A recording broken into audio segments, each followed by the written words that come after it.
Hola, Hola, yo soy Marjorie y el mío Betsaida. y nosotros estaremos hablando sobre la filosofía en la Grecia clásica, sobre los sofistas y Sócrates. La palabra sofista es una persona cultivada y experta en uno o dos campos en la enseñanza. También la palabra sofista significa aquella persona que es hábil, inteligente y sabia. ¿Ok? Entonces también se estará tratando sobre Sócrates, que es un filósofo griego conocido y pues a lo largo del tiempo por su filosofía. Así que estaremos hablando sobre él y sobre su vida, adentrándonos sobre todo este mundo y espero que les guste muchísimo lo que queda del video. La palabra sofista señalaba a una persona cultivada y experta en uno o más campos de la enseñanza. Sofo significa inteligente, hábil, sabio. Hacia el siglo V a.C., sofista había acabado designado algo más específico. Es una persona dedicada profesionalmente, es decir, que se ganaba así la vida a enseñar las técnicas de la oratoria y la retórica. Ser competente hablando en público era una habilidad muy apreciada en la ciudad de la Grecia clásica. En gran parte, una cultura oral y ciertamente una en la que las reputaciones y el estatus de los individuos dependían en buena medida de sus apariciones en los debates públicos. En su promoción se valoraba la elocuencia, la capacidad de persuasión y el talento para convencer a un público numeroso. Dado que era una habilidad muy demandada, los sofistas se ganaban bien la vida enseñándola. Tuvo un momento especialmente dulce en la democracia ateniense del siglo V a.C., en la que el debate público, político y legal constituía el centro de la vida de la ciudad. A Sócrates y a Platón le disgustaban los sofistas porque ofrecían enseñar a cambio de dinero. La capacidad de convencer a cualquiera de cualquier cosa, lo que significaba que instruían a la gente para ganar discusiones y no para descubrir la verdad.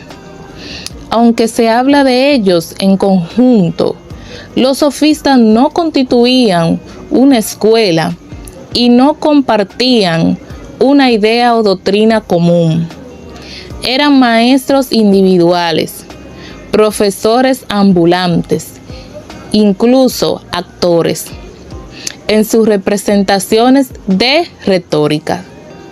No eran tipos que se mostraran tímidos con respecto a sus habilidades. El más famoso de los sofistas fue Protágoras de Abdera, que visitó Atenas en varias ocasiones a mediados del siglo V y recibió de Pericles el encargo de redactar una constitución para la colonia ateniense.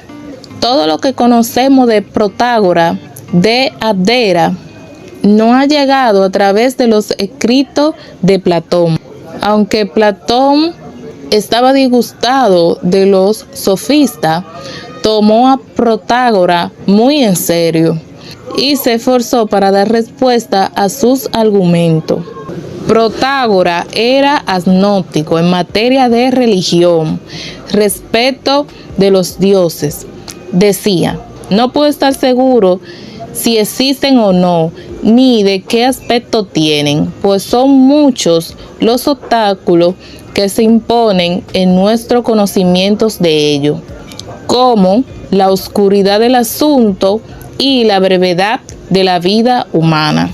Otro sofista fue Gorgia de Leontino. Había sido discípulo de Empedocles.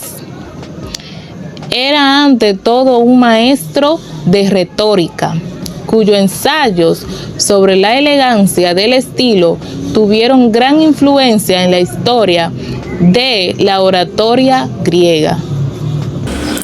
¿Quién era Sócrates? Sócrates fue un filósofo griego nacido en Atenas alrededor del 470 a.C.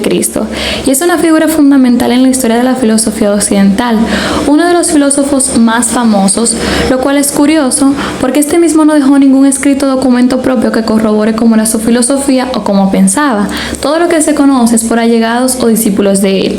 Las versiones de cómo era Sócrates varían mucho dependiendo de quién las cuente. Por ejemplo, Platón aseguraba que Sócrates amaba la ciudad y le desagradaba el campo, mientras que Jenofonte decía lo opuesto. Esto demuestra que describían a Sócrates en base a los gustos de quienes lo relataban.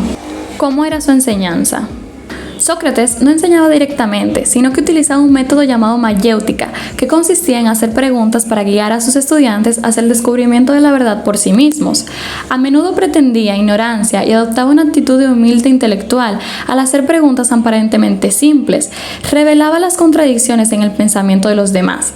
Sostenía que la virtud es el conocimiento y que nadie hace el mal de manera deliberada. Más bien, lo hacen por ignorancia. Creía en la capacidad del ser humano para aprender y mejorar. Hacía referencia a su daimonion o voz interior, una especie de guía espiritual que le advertía contra acciones equivocadas.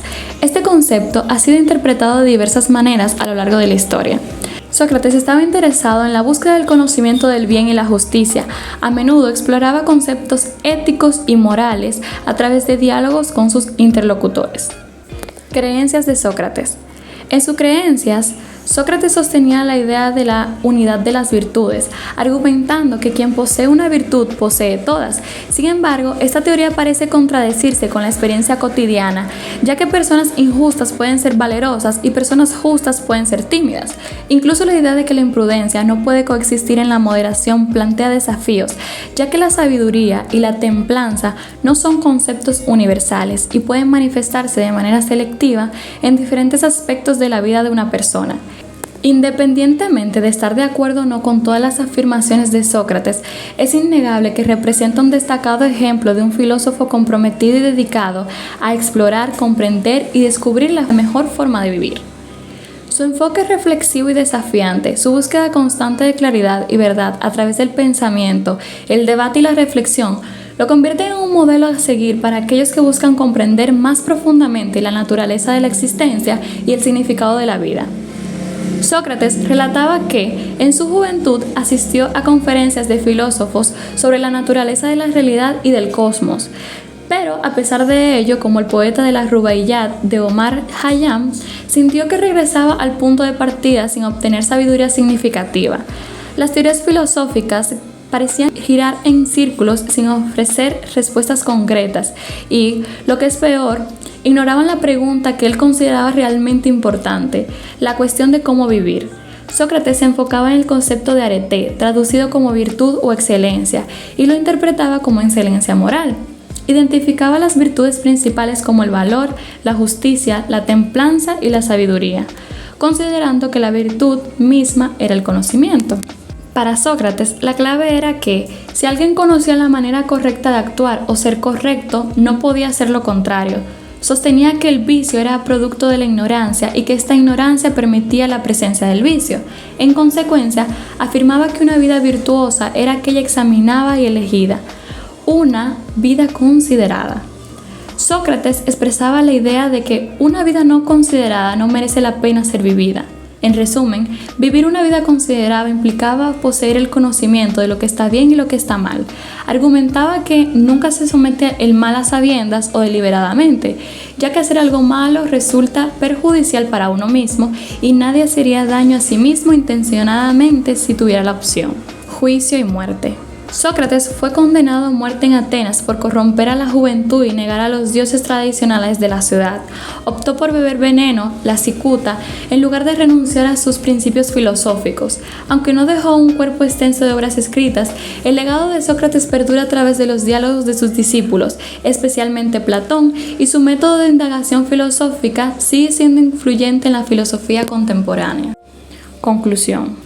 Su perspectiva sobre el vicio como resultado de la ignorancia llevaba a la conclusión de que una vida virtuosa era aquella basada en el conocimiento y la reflexión.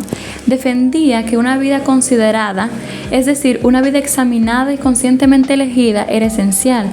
Su famosa afirmación de que una vida no considerada no merece la pena ser vivida subraya la importancia de la reflexión y la conciencia en la toma de decisiones éticas. En conclusión, esperamos que les haya gustado mucho este video y que hayan aprendido mucho sobre los sofistas, sobre la filosofía en la Grecia clásica y también sobre Sócrates. ¡Adiós! Adiós.